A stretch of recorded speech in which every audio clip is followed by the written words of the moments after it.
TV 46 Malenadu ವಾರ್ತೆಗಳು. ನಾನು ಮೇಘನಾ ಲೋಕೇಶ್. ಕೇಂದ್ರ ಗೃಹ ಸಚಿವ ಅಮಿತ್ ಶಾ ಹೇಳಿಕೆ ಖಂಡಿಸಿ ಪ್ರಗತಿಪರ ಸಂಘಟನೆಗಳಿಂದ ಹಳೆ ಬಸ್ ನಿಲ್ದಾಣದಲ್ಲಿ ಮಾನವ ಸರಪಳಿ ನಿರ್ಮಿಸಿ ಅಮಿತ್ ಶಾ ಪ್ರತಿಕೃತಿ ಹಾಗೂ ಮನಸ್ಮೃತಿ ಸಾಂಕೇತಿಕ ಪುಸ್ತಕ ದಹನ ಮಾಡುವ ಮೂಲಕ ಪ್ರತಿಭಟನೆ ನಡೆಸಿ ಆಕ್ರೋಶ ವ್ಯಕ್ತಪಡಿಸಿದರು. ಕೇಂದ್ರ ಗೃಹ ಸಚಿವ ಅಮಿತ್ ಶಾ ಬಾಬಾ ಸಾಹೇಬ್ ಅಂಬೇಡ್ಕರ್ ವಿರುದ್ಧ ಹೇಳಿಕೆ ನೀಡಿದ್ದಾರೆಂದು ಆರೋಪಿಸಿ ಪ್ರಗತಿಪರ ಸಂಘಟನೆಗಳ ವತಿಯಿಂದ ಹೇಮಾವತಿ ಸೇತುವೆಯಿಂದ ಮೆರವಣಿಗೆ ನಡೆಸಿ ಪಟ್ಟಣದ ಹಳೆ ಬಸ್ ನಿಲ್ದಾಣದ ಸಮೀಪ ಅಮಿತ್ ಶಾ ಪ್ರತಿಕೃತಿ ಹಾಗೂ ಮನುಸ್ಮೃತಿ ಸಾಂಕೇತಿಕ ಪುಸ್ತಕ ದಹನ ಮಾಡಲಾಯಿತು. ವಿವಿಧ ಪ್ರಗತಿಪರ ಸಂಘಟನೆಗಳು ಹಾಗೂ ದಲಿತ ಸಂಘಟನೆಗಳ ನೇತೃತ್ವದಲ್ಲಿ ಪಟ್ಟಣದ ಹೇಮಾವತಿ ಸೇತುವೆಯಿಂದ ಹೊರಟ ಪ್ರತಿಭಟನಾಕಾರರು ಹಳೆ ಬಸ್ ನಿಲ್ದಾಣದಲ್ಲಿ ಕೇಂದ್ರ ಸಚಿವ ಅಮಿತ್ ಶಾ ಬಾಬಾ ಸಾಹೇಬ್ ಅಂಬೇಡ್ಕರ್ ವಿರುದ್ಧ ಹೇಳಿಕೆ ನೀಡಿದ್ದಾರೆಂದು ಆರೋಪಿಸಿ ಅಮಿತ್ ಶಾ ಪ್ರತಿಕೃತಿ ಹಾಗೂ ಮನುಸ್ಮೃತಿ ಸಾಂಕೇತಿಕ ಪುಸ್ತಕ ದಹನ ಮಾಡಲಾಯಿತು. ಈ ಸಂದರ್ಭದಲ್ಲಿ ಪ್ರತಿಭಟನಾಕಾರರನ್ನು ಉದ್ದೇಶಿಸಿ ನಿವೃತ್ತ ಶಿಕ್ಷಕ ಲಕ್ಕಪ್ಪ ಮಾತನಾಡಿ 2014ರಿಂದ ಕೇಂದ್ರದಲ್ಲಿ ಆಡಳಿತ ಹಿಡಿದಿರುವ ಬಿಜೆಪಿ ಸಂವಿಧಾನ ಬದಲಾವಣೆ ಕುರಿತು ಮಾತನಾಡುತ್ತಿದೆ. ಅನಂತಕುಮಾರ್ ಹೆಗಡೆ ಆರಂಭದಲ್ಲಿ ಹೇಳಿಕೆ ನೀಡಿದ ನಂತರ ಒಬ್ಬೊಬ್ಬರು ಸಂಸದರಿಂದ ಅಂಬೇಡ್ಕರ್ ಅವರ ಕುರಿತು ಹಾಗೂ ಸಂವಿಧಾನದ ಆಶಯ ಧ್ವಂಸ ಮಾಡುವ ಹೇಳಿಕೆ ನೀಡುತ್ತಿದ್ದಾರೆ ಎಂದರು. ಅಂಬೇಡ್ಕರ್ ಸಂವಿಧಾನದಿಂದ ಅದಕ್ಕೆ ನಾವು ಹೇಳ್ತಾ ಇದ್ವಿ, ಇವತ್ತು ಅಮಿತ್ ಶಾ ವಜಾ ಆಗಲೇಬೇಕು, ಸಂಪುಟದಿಂದ ಅವನ ತೆಗಿಲೇಬೇಕು, ಅವನ ಎಲ್ಲರ ಕ್ಷಮೆನೂ ಕೂಡ ಕೇಳಬೇಕು, ಈ ದೇಶಕ್ಕೆ ಕ್ಷಮೆ ಕೇಳಬೇಕು. ಅದರಿಂದ ಈ ದೇಶ ಗಡಿಪಾರು ಮಾಡಬೇಕು. ಅದರಿಂದ ನಾವೆಲ್ಲರೂ ಹಕ್ಕೊತ್ತಾಯ ಮಾಡ್ತಾ ಇದ್ವಿ. ಇಡೀ ಜಿಲ್ಲೆಯಲ್ಲಿ ಒಂದು ಕಾರ್ಯಕ್ರಮನ ಹಮ್ಮಿಕೊಂಡು ಎಲ್ಲ ತಾಲೂಕಿನಲ್ಲಿ ಕೂಡ ಇವತ್ತು ಮನುಸ್ಮೃತಿನ ಸುಡೋ ಮುಖಾಂತರ ಇವತ್ತು ನಾವು ಈ ಕಾರ್ಯಕ್ರಮನ ಎಲ್ಲ ತಾಲೂಕುಗಳಲ್ಲಿ ಜಿಲ್ಲಾ ಎಲ್ಲ ಕೇಂದ್ರಗಳಲ್ಲಿ ಮಾಡ್ತಾ ಇದ್ವಿ. ಇವತ್ತು ಗುಲ್ಬರ್ಗದಲ್ಲಿ ನಿನ್ನೆ ದಿವಸ ಇಡೀ ಜಿಲ್ಲೆನೇ ಬಂದ್ ಮಾಡೋಂಥ ಕೆಲಸ ಮಾಡಿದ್ದಾರೆ ಎಲ್ಲ ಪ್ರಗತಿಪರ ಸಂಘಟನೆಗಳು ಸೇರಿ. ಇದು ಅವಮಾನ ಒಬ್ಬರಿಗಲ್ಲ, ಇಡೀ ದೇಶಕ್ಕೆ ಅವಮಾನ ಮಾಡಿರೋಂಥದ್ದು. ಆತ ಒಂದು ಗಳಿನೂ ಕೂಡ ಇರಬಾರ್ದು, ಅಯೋಗ್ಯ.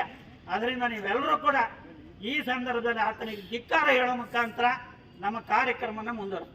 ದಸಂಸ ರಾಜ್ಯ ಸಂಯೋಜಕರಾದ ಹೆತ್ತೂರು ಅಣ್ಣಯ್ಯ ಮಾತನಾಡಿ, ಅಮಿತ್ ಶಾ ಸೇರಿದಂತೆ ಬಿಜೆಪಿ ಪಕ್ಷದಲ್ಲಿರುವ ಮನುವಾದಿಗಳು ದೇಶವನ್ನು ಆಳಲು ಆರಂಭಿಸಿ 10 ವರ್ಷ ಆಗಿದೆ. ಹಲವಾರು ಸಮಸ್ಯೆ ಇದ್ದರೂ ಬಹುತ್ವವನ್ನು ಒಳಗೊಳ್ಳುವ ಸಂವಿಧಾನ ಬದಲಾಯಿಸುವ ಮಾತು ಹೇಳುತ್ತಿದ್ದಾರೆ. ಆದರೆ ದಲಿತರ ಮೇಲೆ ನಡೆಯುತ್ತಿರುವ ಹಲ್ಲೆ ದೌರ್ಜನ್ಯದ ಕುರಿತು ಮಾತನಾಡುತ್ತಿಲ್ಲ. ಪ್ರಧಾನಿ ನರೇಂದ್ರ ಮೋದಿ ಕೂಡ ಪ್ರತಿಕ್ರಿಯಿಸಿರುವುದಿಲ್ಲ. ಅವರಿಗೆ ಸಂವಿಧಾನ ಬದಲಾವಣೆ ಮಾತ್ರ ಮುಖ್ಯವಾಗಿದೆ ಎಂದರು. ದೇಶದಲ್ಲಿ ಆಡಳಿತ ನಡೀತಾ ಇದೆ ಅಂದರೆ ಅದು ಸಂವಿಧಾನಬದ್ಧವಾಗಿ. ಇಂಥ ಒಂದು ಸಂವಿಧಾನವನ್ನೇ ಅನುಮಾನದಿಂದ ನೋಡ್ತಕ್ಕಂಥ ಒಂದು ರಾಜಕೀಯ ಪಕ್ಷ ಆಡಳಿತ ವ್ಯವಸ್ಥೆ ಇತ್ತೀಚೆಗೆ ನಿರ್ಮಾಣವಾಯಿತು. ಅದು ಭಾರತೀಯ ಜನತಾ ಪಾರ್ಟಿ. ಅವರ ಅಧಿಕಾರ ಹಿಡಿದಿರದೆ ಹಿಂದುತ್ವದ ಆಧಾರದ ಮೇಲೆ ಹಿಂದೂ ಧರ್ಮದ ಹೆಸರು ಇಟ್ಕೊಂಡು ಅಧಿಕಾರ ಇಟ್ಕೊಂಡು ಇವತ್ತು ಅಂಬೇಡ್ಕರ್ ಹೆಸರು ಅಂದರೆ ಅವರಿಗೆ ಭಯ ಆಗುತ್ತೆ. ಅಂಬೇಡ್ಕರ್ ಹೆಸರು ಕೇಳಿದರೆ ಭಯ. ಅಂದರೆ ಇವರೇನು ಗನ್ ಹಿಡ್ಕೊಂಡು ಶೂಟ್ ಮಾಡಿಲ್ಲ, ಇವರ ಎಲ್ಲ ಅನ್ಯಾಯದ ವ್ಯವಸ್ಥೆಗಳನ್ನ ಇವರು ಪೆನ್ ಹಿಡ್ಕೊಂಡು ಶೂಟ್ ಮಾಡಿದ್ದಾರೆ ಅಂಬೇಡ್ಕರ್ ಅವರು. ಹಾಗಾಗಿ ಅವ್ರ ಹೆಸರು ಕೇಳಿದ್ರೆ ಭಯ ಪಟ್ಟುಕೊಂಡು ಅಂಬೇಡ್ಕರ್ ಹೆಸರನ್ನು ಯಾಕಪ್ಪ ಹೇಳ್ತೀವಿ, ಅಯ್ಯೋ ದೇವರ ಹೆಸರು ಜಪ ಮಾಡಲ್ಲ ಅಂತೇಳಿ ಇದರಲ್ಲಿ ಲೋಕಸಭೆಯಲ್ಲಿ ಮಾತಾಡಿರುವಂಥದ್ದು. ಇವರು ಉತ್ತಮವಾದಂಥ ಆಡಳಿತವನ್ನ ಅವರು ರಾಜಕಾರಣಕ್ಕೆ ಬಂದಾಗಿಂದ ಮಾಡ್ಕೆ ಬಂದಿರೋರಲ್ಲ. ಅವರ ರಾಜ್ಯದಲ್ಲಿ ಅವರು ರಾಜ್ಯದಿಂದಲೇ ಗಡಿಪಾರಾದಂಥವರು ಅಮಿತ್ ಶಾ. ಈಗ ಸೆಂಟ್ರಲ್ ನಲ್ಲಿ ಗೃಹ ಮಂತ್ರಿ ಆಗಿದ್ದಾರೆ. ಈ ವಿಚಾರ ಇಡೀ ದೇಶದಲ್ಲಿ ಉತ್ತರ ಭಾರತಕ್ಕಿಂತಲೂ ದಕ್ಷಿಣ ಭಾರತದಲ್ಲಿ ಕರ್ನಾಟಕ, ಕೇರಳ, ತಮಿಳುನಾಡು, ಆಂಧ್ರ ಪ್ರದೇಶ ಇಲ್ಲಿ ವ್ಯಾಪಕವಾದಂತಹ ಚಳವಳಿ. ಮತ್ತೆ ದೆಹಲಿ ರಾಜ್ಯ ಸರ್ಕಾರ ಕೂಡ ಆಮ್ ಆದ್ಮಿ ಪಾರ್ಟಿ, ಕೇಜ್ರಿವಾಲ್ ಈ ಎಲ್ಲ ಮಹಾನ್ ಗಣ್ಯರು ಈ ವ್ಯವಸ್ಥೆಯನ್ನು ಪುರಸಭೆ ಮಾಜಿ ಅಧ್ಯಕ್ಷ ಕಾಡಪ್ಪ ಮಾತನಾಡಿ, ಅಮಿತ್ ಶಾ ಗೃಹ ಮಂತ್ರಿಯಾದ ನಂತರ ಸಂವಿಧಾನಕ್ಕೆ ವಿರುದ್ಧವಾಗಿರುವ ಹಲವು ಘಟನೆಗಳು ನಡೆಯುತ್ತಿದೆ. ಕೂಡಲೇ ಅಮಿತ್ ಶಾ ಅವರು ತಮ್ಮ ಗೃಹ ಸಚಿವ ಸ್ಥಾನಕ್ಕೆ ರಾಜೀನಾಮೆ ನೀಡಬೇಕು. ಕೂಡಲೇ ಪ್ರಧಾನಮಂತ್ರಿ ನರೇಂದ್ರ ಮೋದಿಯವರು ಅಮಿತ್ ಶಾ ಅವರನ್ನು ಸಚಿವ ಸಂಪುಟದಿಂದ ತೆಗೆಯಬೇಕು ಎಂದು ಆಗ್ರಹಿಸಿದರು. ಈ ದೇಶದ ಅತ್ಯುನ್ನತ ಶ್ರೇಷ್ಠವಾದಂತಹ ಸಂವಿಧಾನದ ವಿಚಾರದಲ್ಲಿ ಕೋಮುವಾದಿ ಶಕ್ತಿಗಳು ಕೈ ಹಾಕ್ತಿದ್ದಾವೆ. ಅದೆಲ್ಲ ಕೂಡ ನಾವೆಲ್ಲೂ ಕೂಡ ಅರ್ಥ ಮಾಡ್ಕೋಬೇಕು.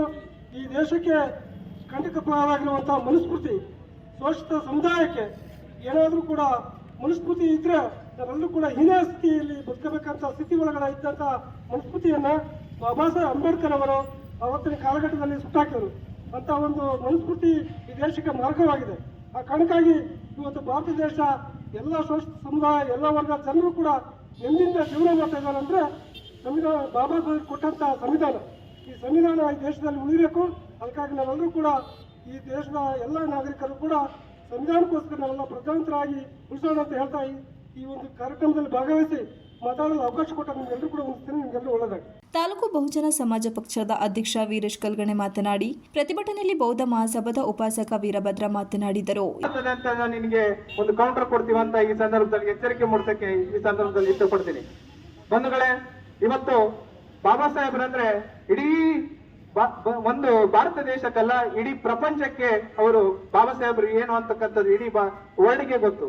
ನಿನ್ನಿಂದ ಏನು ಬಾಬಾ ಸಾಹೇಬ್ ಅಂಬೇಡ್ಕರ್ ಅಂಬೇಡ್ಕರ್ ಅಂಬೇಡ್ಕರ್ ಅಂತ ಬರೀ ಹೇಳಿದ್ರೆ ಸಾಲದು, ನೀವು ಏನಾದ್ರೂ ಅಂಬೇಡ್ಕರ್ ಅನ್ನೋ ಪದನ ಬದಲು ನೀವು ಯಾವುದೇ ದೇವರನ್ನ ಜಪ ಮಾಡಿದ್ರೆ ನೀವು ಸ್ವರ್ಗಕ್ಕೆ ಹೋಗ್ತೀರಿ ಅಂತ ಒಂದು ಸಂದೇಶ ಕೊಟ್ಟಿದೀಯ. ಆದ್ರೆ ನಿಮಗೊಂದು ಹೇಳ್ತಕ್ಕಂಥದ್ದು ಒಂದೇ ಇಷ್ಟೇ, ನಾವು ಸತ್ತಾದ್ಮೇಲೆ ಸ್ವರ್ಗ ನಮ್ಗೆ ಯಾರಿಗೂ ಬೇಕಾಗಿಲ್ಲಪ್ಪ. ನಾವು ಬದುಕಿರುವಾಗಲೇ ಒಂದು ಸ್ವರ್ಗವನ್ನ ಕಾಣುವಂತ ಬಾಬಾ ಸಾಹೇಬ್ರು ನಮಗೆ ಕೊಟ್ಟಿದ್ದಾರೆ. ಅದ್ರ ದಾರಿಯಲ್ಲಿ ನಾವೆಲ್ಲ ಬದುಕ್ತಿದೀವಿ. ಅದಕ್ಕೆಲ್ಲ ಇವತ್ತು ದಲಿತ ಸಮುದಾಯ ನಾವು ಒಂದಿಷ್ಟು ಸೂಟು ಬೂಟು ಕೋಟು ಇವತ್ತು ಪೆನ್ ಹಿಡಿದು ಒಂದು ನಾಗರಿಕ ಬದುಕನ್ನ ಬದುಕ್ತಿದೀವಿ ಅಂದ್ರೆ ಅದು ಬಾಬಾ ಸಾಹೇಬ್ ಅಂಬೇಡ್ಕರ್ ಕಾರಣ ಅಂತ ಹೇಳ್ತಾ ಈ ಮೂಲಕ ನಿನಗೆ ಮತ್ತೊಮ್ಮೆ ಎಚ್ಚರಿಕೆ ಕೊಡ್ತಾ ನನ್ನ ಮಾತನ್ನು ಮುಗಿಸ್ತಿದ್ದೇನೆ. ಮಂತ್ರಿಮಂಡಲದಲ್ಲಿ ಇರ್ತಕ್ಕಂಥ ಇದು ಒಂದು ನಾಚಿಕೆಗೇಡು. ಅಂಬೇಡ್ಕರ್ ಅವ್ರಿಗೆ ಈ ಪ್ರಪಂಚದಲ್ಲಿ, ಭಾರತದಲ್ಲಿ ಅಷ್ಟೇ ಅಲ್ಲ, ಪ್ರಪಂಚದ ಎಲ್ಲಾ ರಾಷ್ಟ್ರಗಳಲ್ಲೂ ಕೂಡ ಗೌರವ ಇದೆ, ವಿಶ್ವಸಂಸ್ಥೆಯಲ್ಲೂ ಕೂಡ ಗೌರವ ಇದೆ.